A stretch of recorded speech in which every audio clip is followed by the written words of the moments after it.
on a hunting trip through the interior of South America at the end of his speaking tour. He planned to collect new species of birds and other animals for the American Museum of Natural History. At the time, South America was a very mysterious continent. Large parts were unexplored, leaving a blank space about the size of Montana on the map. The mighty Amazon jungle, which landed squarely in that unknown space, was a dangerous, dense, and nearly impenetrable wilderness. For those who dared to enter the jungle, many did not make it out alive. Merciless disease, wild beasts, and Indian attacks were a constant threat. Even those who survived its perils warned others against going, calling it suicidal, and telling them to expect nothing less than catastrophe. But that kind of risk didn't discourage Roosevelt. It made him want to go even more. Though Roosevelt was born into a wealthy family, living a life of privilege and luxury in New York City, he chose to live a strenuous life, meaning, in his words, the life of toil and effort, of labor and strife. As a result, he was a man of action who didn't mind getting his hands dirty, literally. He could often be found baling hay and chopping wood at his country home on Long Island, refusing to let any physical limitations get in his way. But that wasn't always the case.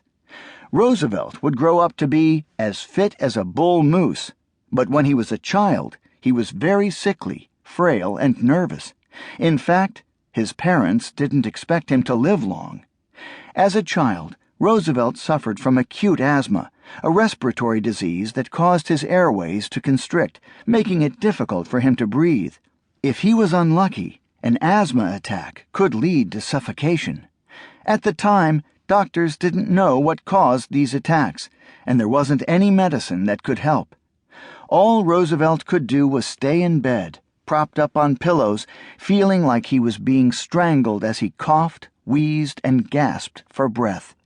Sometimes, in desperation, his father would load him into a horse-drawn carriage and speed through the city streets, hoping the air would be forced into his son's lungs and help him breathe. His parents had him try other remedies of the time, such as smoking cigars and drinking black coffee, but nothing helped. Since Roosevelt was unwell and often stuck indoors, he spent much of his time reading books. He loved reading about forests and jungles, intensely studying the sketches and detailed information about wildlife, monkeys, vampire bats, lions, cheetahs, and bears, to name a few. When he was well enough to get out of bed, he carried the Illustrated Natural History by J.G. Wood under one arm and a book about Africa under the other. All his reading about nature sparked a lifelong passion. One day, when 8-year-old Roosevelt was walking up Broadway in Manhattan, he passed by a market where he was sometimes sent to buy strawberries before breakfast. But on this occasion, something else caught his eye. I suddenly saw a dead seal laid out on a slab of wood.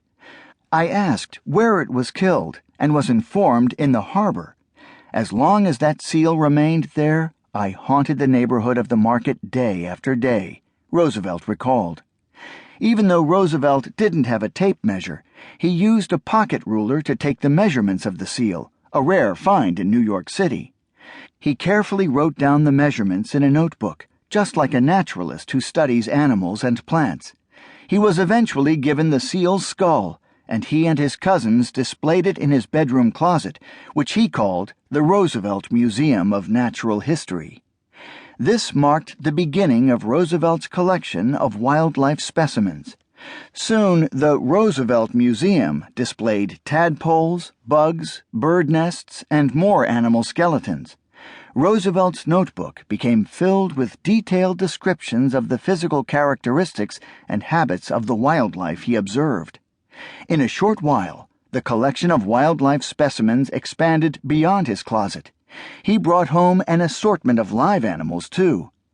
He successfully raised a few baby gray squirrels, feeding them milk through a glass syringe. His tree frog lived in the parlor, while his snapping turtle could be found tied to the laundry tub. In an empty flower pot, he housed a sociable family of white-footed mice. But the woodchuck